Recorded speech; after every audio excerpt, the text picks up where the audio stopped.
उन कार सेवकों को यानी राम भक्तों को इस बात की सजा दी गई कि वो अयोध्या में जो राम मंदिर है उसके समर्थन में हो रहे 100 दिनों के पूर्णाहुति कार्यक्रम में भाग लेने गए थे। गुजरात के एडिशनल जनरल ऑफ पुलिस जे महापात्रा ने अपने बयान में कहा था कि जो पत्थरबाज है, जो उपद्रवी हैं, वो ट्रेन के गोधरा पहुंचने से पहले ही उन्होंने जो कपड़े और दूसरे जो चीज होते हैं उनको पेट्रोल में भिगा के रखे थे, ताकि जब ट्रेन में आग लगे तो आगों को फैलने में या फैलाने में ज्यादा वक्त बर्बाद ना हो। उन 59 लोगों की लाशों को जो ट्रेन में जले थे साबरमती एक्सप्रेस में, उनकी डेड बॉडीज को वीएचपी यानी विश्व हिंदू परिषद ने ओपन ट्रक में शहर के बीच से निकाला था, जिसको देख के लोगों का दिल दहल गया था और पूरा जो एक जनमानस में जो है वो आक्रोश और दुख एक साथ भर गया था। तब की मीडिया जो है उन्होंने इस मैटर को बहुत हद तक ढकने की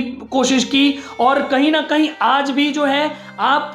गुजरात दंगों की बात तो सुनते होंगे, मीडिया वाले बहुत बात करते हैं, लेकिन इस सच्चाई की, इस काली सच्चाई की जो गोधरा में हुआ था, साबरमती एक्सप्रेस में हुआ था, जहां इतनी निर्ममता से कार सेवकों को, राम भक्तों को जला दिया गया था, उसकी बात शायद ही कोई करता है।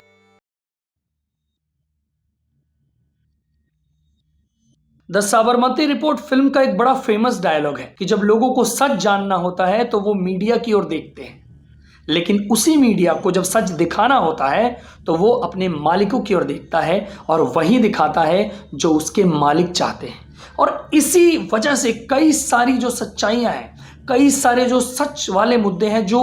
कुछ और थे, उन्हें कुछ और बना के दिखाया जाता है।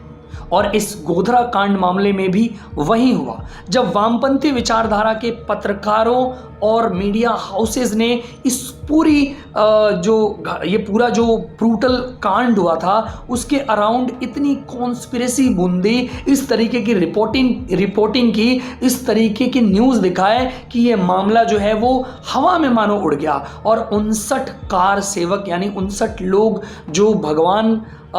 के काम में से रिटर्न आ रहे थे अपने घर, वो मतलब निर्ममता से जला दिया गया है। हालांकि इस वीडियो में मैं आपसे वादा कर रहा हूं कि आपको एक एक सच्चाई पूरे डिटेल में बताऊंगा, बिना बायस हुए, बिना कोई चीज़ छुपाए। और एक एक चीज़ मैं आपको कोट करूंगा, वो एसआईटी रिपोर्ट्स और अलग अलग मीडिया प्लेटफॉर्म्स पे आप जाके उसको वेरीफाई भी कर सकते हैं। मतलब कुछ भी मैं अपने मन से नहीं बोलूँगा, मैं पूरा जो है घटनाक्रम आपके सामने रख दूंगा, ताकि आपको उस काली सच्चाई को जानने का मौका मिले जिसे हमसे छुपाया गया है। और इस वीडियो के लिए मैं आपसे एक विनती भी करना चाहूँगा कि इस वीडियो को ज़्यादा से ज़्यादा शेयर करें अपने दोस्तों, जानने वालों के बीच, ताकि वो इस काली सच्चाई की पूरी हकीकत जान पाए कि कैसे 59 कार सेवकों को यानी राम भक्तों को जो अयोध्या से वापस आ रहे थे गुजरात अपने घर, उनको निर्ममता के साथ जला दिया गया। बात फरवरी 2002 की है। तब तक लोगों ने बाबरी मस्जिद विवाद को जो है वो ठंडा मान लिया था और विश्व हिंदू परिषद ने 100 दिनों का महायज्ञ, पूर्णाहुति महायज्ञ अयोध्या के अंदर कराने का डिसीजन लिया था, जिसमें शामिल होने के लिए देश के बाकी राज्यों की तरह गुजरात से भी हजारों कार सेवक यानी राम भक्त जो है वो अयोध्या पहुंचे थे। वहां पर वो लोग जो हैं वो पूर्णाहुति महायज्ञ में शामिल हुए, वहां राम का नाम लिया, भगवान की आस्था में लीन रहे और फिर जल्द ही 26 फरवरी को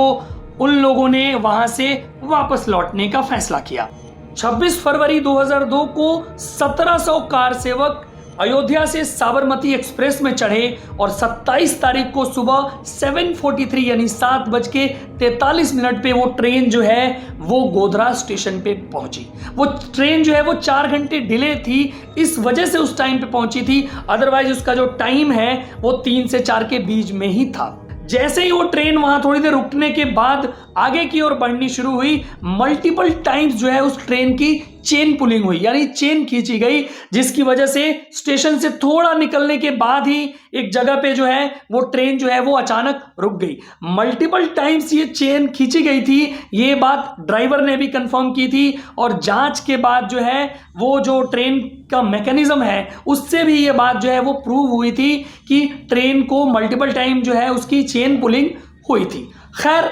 जैसे ही ट्रेन वहां रुकी वहाँ पास में एक मुस्लिम बस्ती थी, वहाँ से एक जो भीड़ है वो ट्रेन के पास पहुँच गई और करीब 2000 लोगों की भीड़ थी। उन लोगों ने पहले पथराव करने शुरू किए और क्योंकि पथराव की वजह से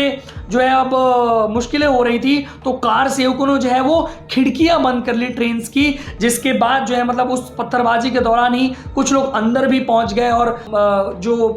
पेट्रोल और बाकी जो ज्वलनशील लिक्विड होते हैं उन सब का छिड़काव किया और फिर अंदर से आग लगा दी गई। और मतलब ये इतनी बेरहमी से सब कुछ किया गया था और इतना फास्ट हुआ था कि मतलब 59 लोग जो है वो मतलब धू धू करके जल गया। मतलब इससे पहले कि वहाँ पे फायर ब्रिगेड की गाड़ियाँ आ पाती और चीज़ें हो पाती, मतलब इतने लोग तो बचाए ही नहीं जा सके। हालांकि टोटल 4 बोगियों में आग लगी थी, लेकिन S5 और S6 जो बोगी नंबर थे ये दोनों, इसको इतनी बुरी तरीके से जलाया गया था जैसे मानो इन 2 बोगियों में जो है मतलब कुछ तो इन 2 बोगियों से गहरा नाता था जलाने वालों का, क्योंकि इसमें ऐसा माना जाता है कि कार सेवक ही थे। उन बोगियों में जलकर मरने वालों में 22 मर्द, 27 औरतें और 10 बच्चे शामिल थे। इसके अलावा 48 लोग जख्मी भी हुए थे। हालांकि ये ऑफिशियल आंकड़ा है, अनऑफिशियली बहुत सारे लोग मरे थे। गुजरात के एडिशनल जनरल ऑफ पुलिस जे महापात्रा ने अपने बयान में कहा था कि जो पत्थरबाज हैं, जो उपद्रवी हैं, वो ट्रेन के गोधरा पहुंचने से पहले ही उन्होंने जो कपड़े और दूसरे जो चीज होते हैं उनको पेट्रोल में भिगा के रखे थे, ताकि जब ट्रेन में आग लगे तो आगों को फैलने में या फैलाने में ज्यादा वक्त बर्बाद ना हो। गुजरात फोरेंसिक साइंस लेबोरेटरी ने अपनी रिपोर्ट में यह बात पुख्ते तौर पे कही थी, पेट्रोल और उसके जैसे दूसरे ज्वलनशील तेल की वजह से जो है वो ट्रेन के डब्बों में आग लगी थी और वो आग अंदर से लगी थी। VHP जिनके द्वारा आयोजित महायज्ञ में ये कार सेवक शामिल होने गए थे, उन लोगों ने इन डेड बॉडीज को ओपन ट्रक में डाल के शहर के बीचों बीच से निकाला था, जिसको देखकर जो जनमानस है उनकी भावनाएं बड़ी आहत हुई थी। सब शॉक्ड हो गए थे और कहीं ना कहीं जो गुजरात रायट हुआ, आप इस गोधरा कांड को उसकी जननी यानी कि मदर भी बोल सकते हैं। इस मामले में 28 फरवरी 2002 तक 51 लोगों को अरेस्ट किया गया। साथ ही 17 मार्च 2002 को एक मुख्य आरोपी हाजी बिलाल, जो कि कांग्रेस पार्टी का एक वर्कर था और लोकल टाउन काउंसिलर था, उसको एंटी टेररिस्ट स्क्वाड ने गोधरा में पकड़ा। इसके अलावा गोधरा म्युनिसिपैलिटी के प्रेसिडेंट मोहम्मद हुसैन कलोटा को भी अरेस्ट किया गया था। इसके अलावा रजाक और सिराज जमेश को भी अरेस्ट किया गया था।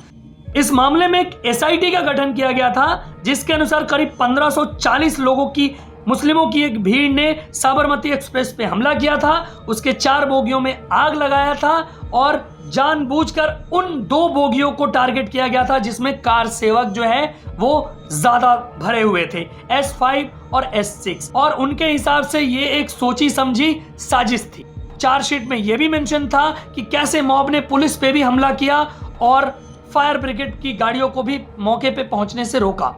3 मार्च 2002 को सारे अक्यूज पर पोटो यानी प्रिवेंशन ऑफ टेररिज्म ऑर्डिनेंस लगाया गया, लेकिन सेंट्रल गवर्नमेंट की वजह से जल्द ही ये हटा दिया गया।